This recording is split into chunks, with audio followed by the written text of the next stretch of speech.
Buenas.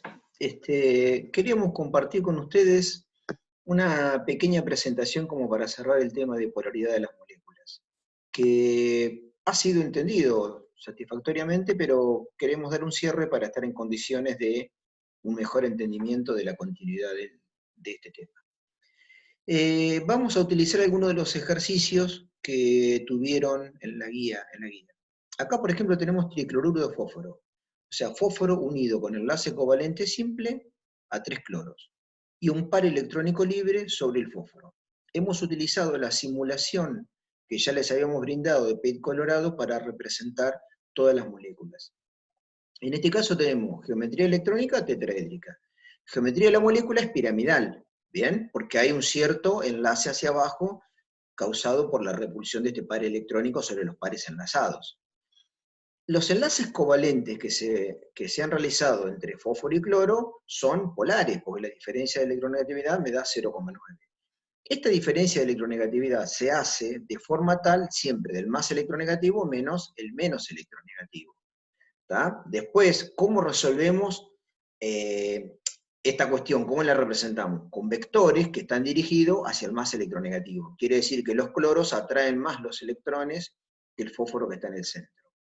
La resultante de esto, fíjense que en este par electrónico libre es un vector muy pequeño, indicando que hay un pequeño momento dipolar hacia afuera, pero que no alcanza a anularse contra estos tres vectores que hay en los enlaces de fósforo y cloro.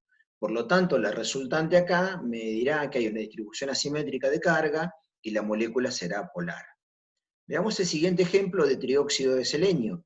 Representado la molécula, nos vemos que es triangular plana, ¿sí? Que está en un plano, que hay un enlace covalente doble, selenio-oxígeno, y dos enlaces covalentes simples.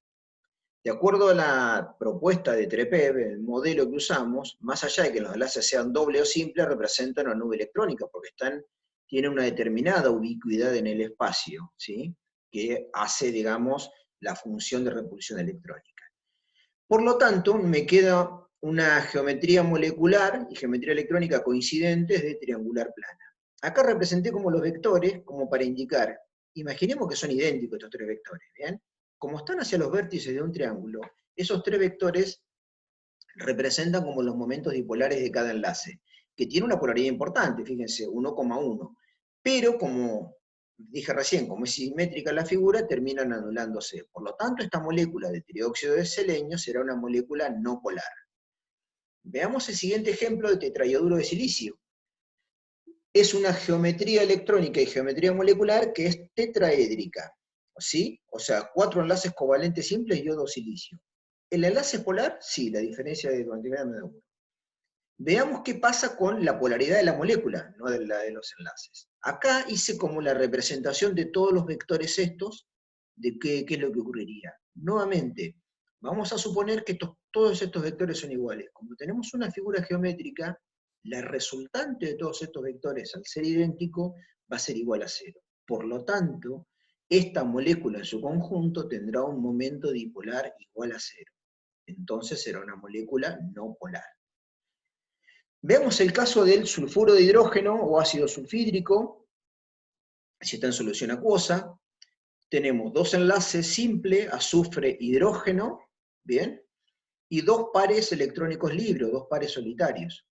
Los enlaces estos son apenas polares, fíjense, 0,4 es la diferencia de electronegatividad.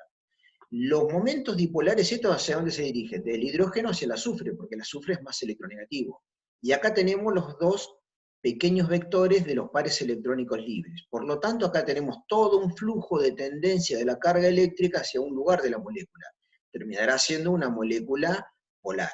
Que las moléculas después sean más o menos polares, ¿de qué depende? Depende un poco de qué tan polar sea el enlace. Pero no es una cuestión en la cual ahora vamos a entrar. Ahora estamos definiendo si la molécula es polar o no polar. Nuestra conclusión es que esta molécula es polar. Veamos el último ejemplo que vamos a tocar, que es el caso nuevamente de una geometría molecular tetraédrica con 4 enlaces covalentes simples, pero tenemos una diferencia acá. Uno de los átomos que hay en un enlace covalente simple es diferente al resto. En este caso tenemos el carbono unido a 3 hidrógenos y a un flúor. Bien, acá tenemos la molécula que estamos representando, que es una molécula distinta a lo que estábamos acostumbrado que eran nada más que 2 clases de átomos. Entonces, ¿qué pasa acá? Carbono e hidrógeno. ¿Cuál es la polaridad de ese enlace? Fíjense que yo no estoy haciendo como una mezcla de electronegatividades entre todo, no, analizo la electronegatividad para ver el momento dipolar de cada enlace por separado. Estos tres son idénticos porque son enlaces carbono-hidrógeno.